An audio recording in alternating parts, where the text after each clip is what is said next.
இது உங்களுக்காக நாடகம்.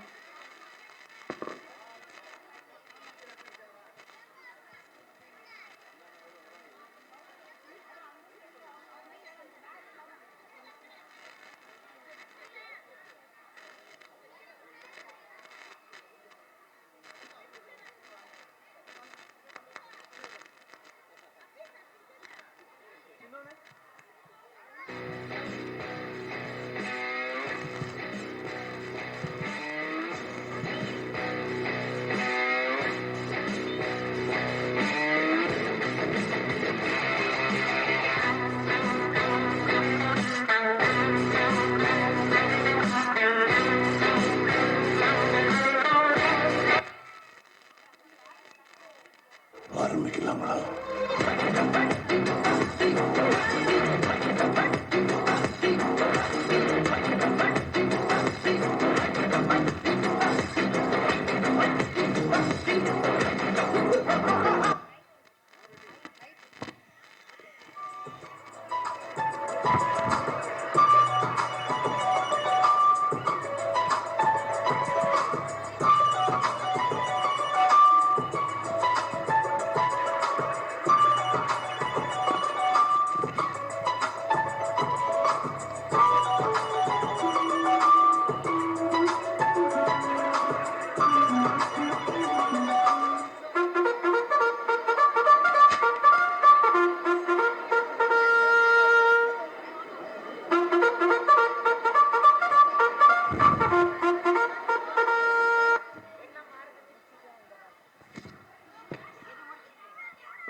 ராஜாதி ராஜ ராஜ கம்பீர ராஜ மாவீர ராஜ குலத்தொங்க பித்து பிடித்தான் பாளையத்தின் மாமன்னர் நரசிம்மர் வருகின்றார் வருகின்றார் வருகின்றார்.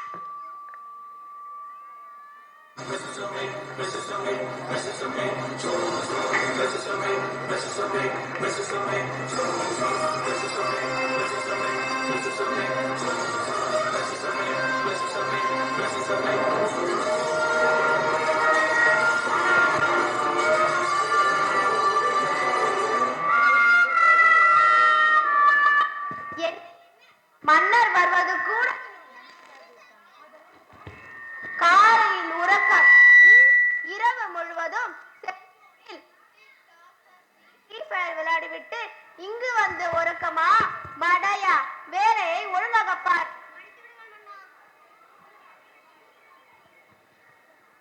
இது எப்படி உங்களுக்கு தெரியும் அண்ணா?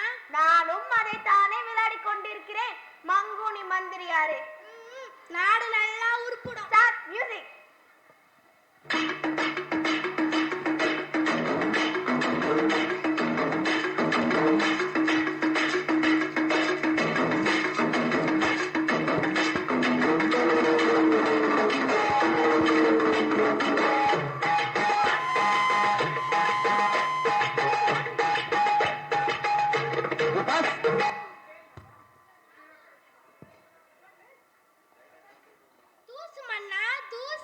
என்னது ஜூஸா? ஜூஸ் இல்லை மன்னா, தூசு. மன்னர் பாவம். வணக்கம் அரசே. வணக்கம் அரசே. வணக்கம் வணக்கம், அமருங்கள். கடந்த வாரம் நடந்த போரின் நிகழ்ச்சியை பற்றி கூறுங்கள். மன்னா, நான் 100 வீரர்களை கொன்றேன். அருமை. மன்னா, நான் 100 யானைகளை கொன்றேன். சபாஷ். மன்னா, நான் பல வீரர்களை கொன்று வீழ்த்தினேன். உன் வலிமையை நான் பாராட்டுகிறேன். மன்னாட்டில் பல எதிர்த்து சென்றதை பற்றி கூறுங்கள். சொல்கிறேன் சொல்கிறேன். சில நூற்றாண்டுகளுக்கு முன்பு, மன்னா, இல்லை, சில நாட்களுக்கு முன்பு பரந்த போர்க்களத்தில் போரிட்டு ஒரு மாவீரனின் 2 கால்களையும் வெட்டி எடுத்து வந்தேன். மன்னா, அனைவரும் தலையை தானே வெட்டுவார்கள், ஆனால் நீங்கள் காலை. நானும் தலையை தான் வெட்டி எடுக்க சென்றேன். என் போதாத காலம் எனக்கு முன் வேறு யாரோ வந்து தலையை வெட்டி எடுத்து சென்று விட்டார்கள். கிடைத்த வரை லாபம் என்று கால்களை எடுத்து வந்தேன். மாவீரர் அல்லவா நீங்கள்? போருக்கு சென்றால் வெறுங்கையாய் திரும்ப மாட்டீர்கள். உங்கள் வலிமையோ வலிமை. ஆகட்டும் ஆகட்டும். இன்று அவையின் விவாதம் என்ன? மன்னா, நம் நாட்டில் பல பிரச்சனைகள் ஆடுகிறது. ஆடினால் என்ன, இழுத்து கட்டிவிட வேண்டியதானே. சரி சரி, அப்படி என்ன பிரச்சனைகள்? முதலாவது கொசு தொல்லை. அடுத்தது தண்ணீர் பிரச்சனை மன்னா. அடுத்தது விவசாயம் பிரச்சனை மன்னா. அடுத்த செல்போன் பிரச்சனை, பல பிரச்சனைகள் மன்னா. நம் நாட்டில் இத்தனை பிரச்சனைகளா? முதலாவதாக கொசு தொல்லை, அதை ஒழிப்பதற்கு கூறுங்கள் உங்கள் கருத்தை. மன்னா, கொசு கடிக்க வரும்போது ஓடி ஒளிந்து கொண்டால் என்ன? உன்னை அப்படியே ஒரு பானையில் அடைத்து விட்டால் என்ன? கொசுவை பிடித்து நசுக்கி விட்டால் என்ன? உன்னை அப்படியே நசுக்கி விட்டால் என்ன? மன்னா, கொசுவை பிடித்து அறையில் பூட்டி வைத்தால் என்ன? உன்னை அப்படியே அரைத்தால் என்ன?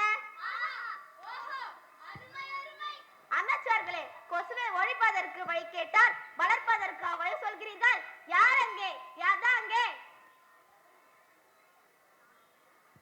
வணக்கம் மன்னா. அழைத்து வாருங்கள் தெனாலிராமனை. அப்படியே ஆகட்டும் மன்னா.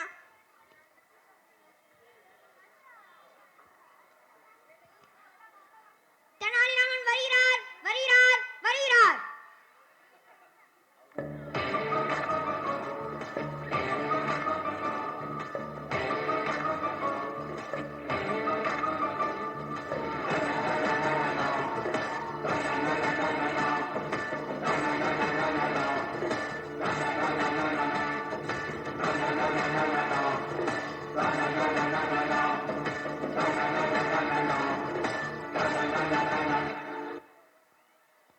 வணக்கம் அண்ணா, தாங்கள் என்னை அழைத்ததின் நோக்கம்? வாருங்கள் தெனாலிராமா, நம் நாட்டில் கொசு தொல்லை அதிகமாக உள்ளது, அதை ஒழிப்பதற்கு கூறுங்கள் உங்கள் கருத்தை.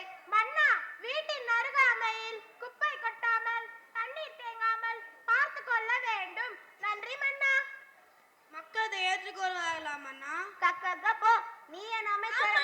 இதற்கு உடனடியாக தீர்வு காண வேண்டும். இல்லை என்றால் மக்களின் வாழ்வாதாரம் கேள்விக்குறியாக ஆகிவிடும் மன்னா. கக்கக்கப்போ, நீ என் அமைச்சர் அல்லவா?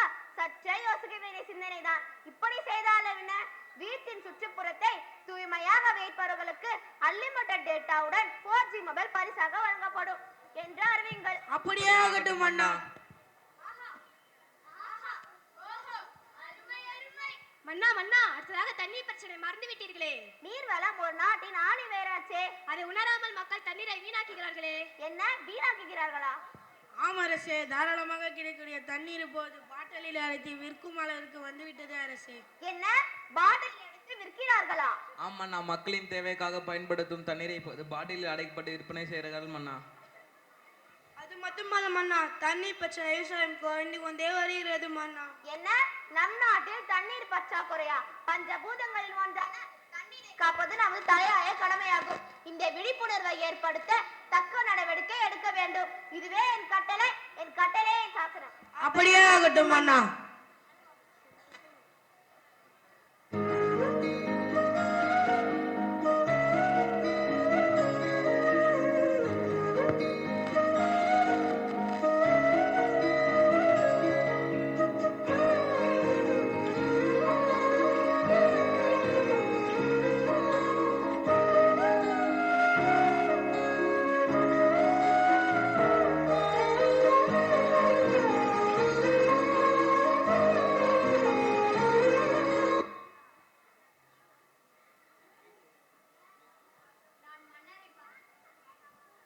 நான் மன்னரை பார்க்க வேண்டும்.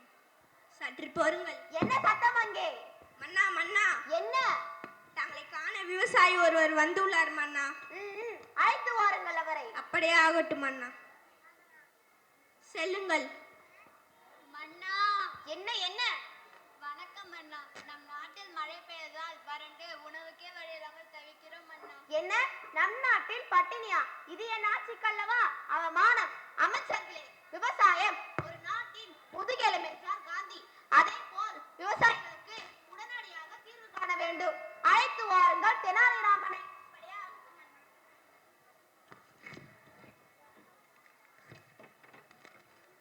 தெனாலிராமன் வரார், வரார், வரார்.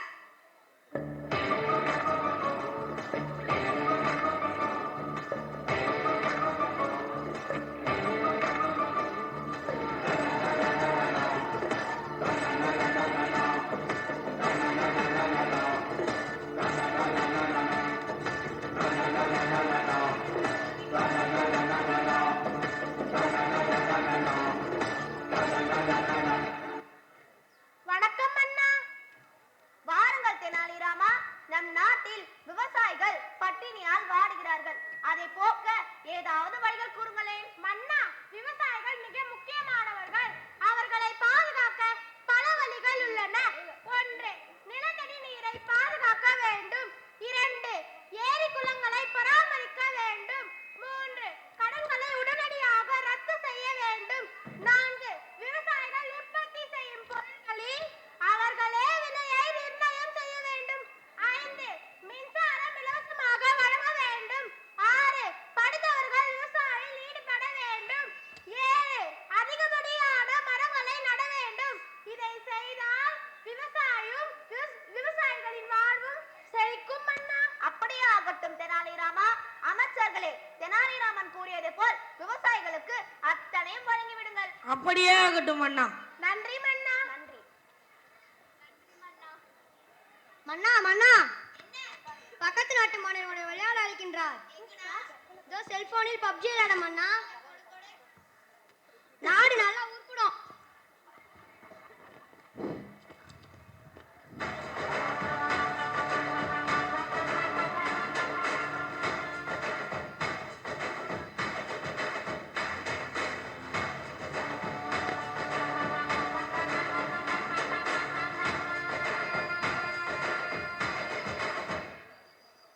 வணக்கம், நான் பிரபலமான ஜுபாக்கூர் கம்பெனியில் இருந்து வந்துள்ளேன். நான் இப்பொழுது மன்னரை பார்க்க வேண்டும். சற்று பொறுங்கள். மன்னா மன்னா, என்ன? தங்களை காண பிரபலமான டுபாகோர் செல்போன் கம்பெனி உரிமையாளர் வந்து உள்ளார் மன்னா. அப்படியே ஆகட்டும் மன்னா. விளையாட கூட நிம்மதி இல்லை. செல்லுங்கள். வணக்கம் மன்னா. வாருங்கள் வாருங்கள். சூடாக என்ன சாப்பிடுறீர்கள்? எதுவும் வேண்டாம். வந்ததின் நோக்கம் எங்களின் ஜுபாக்கூர் கம்பெனியில் 60 மொபைல்களை உங்கள் நாட்டில் அறிமுகம் செய்ய பர்மிஷன் வேண்டும். நீங்கள் எதை வேண்டுமானாலும் வைத்துக் கொள்ளுங்கள். ஆனால் எனக்கு புரிகிறது மன்னா. தங்களுக்கு சேர வேண்டிய கமிஷன் சரியாக வந்துவிடும். நன்றி. தேங்க்யூ.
நம் மன்னரை பார்க்க வேண்டும்.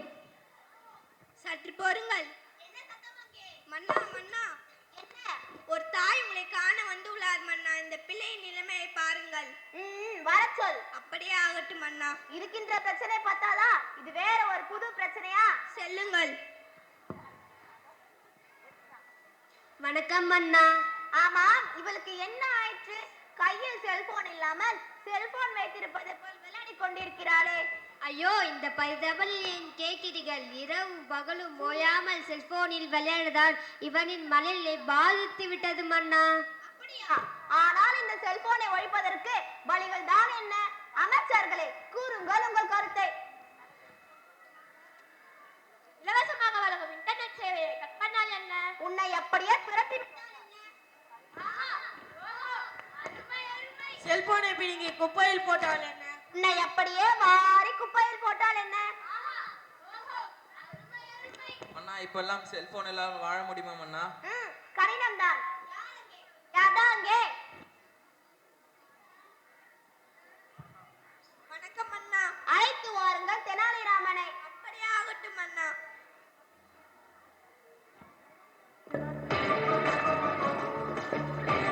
தெனாலிராமன் நான்கிலே கல்வி சொல்கிறோமே.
சரியான பதில் கொடுத்து விட்டால் நீங்களே அறிவில் சிறந்த புலவர் என்று அறிவிக்கப்படும்.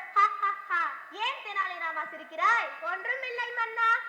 அமைச்சர்களே, கேள்வியை நீங்கள் கேட்கிறீர்களா இல்லை நான் கேட்கட்டுமா?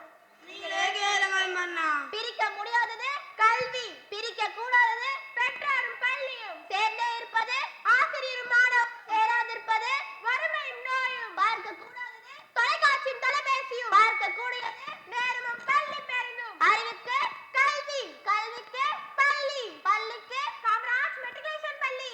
ஆஹா ஓஹோ, அருமை அருமை. தெனாலிராமா, நீங்களே அறிவில் சிறந்தவர்கள். தெனாலிராமா, நீங்களே அறிவில் சிறந்தவர். நன்றி மன்னா.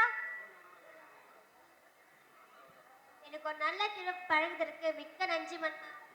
நன்றி. நான் நல்லா பண்றேனா இல்லையோ, நீங்க நல்லா பண்றீங்க. இத்துடன் அவை கழிகிறது.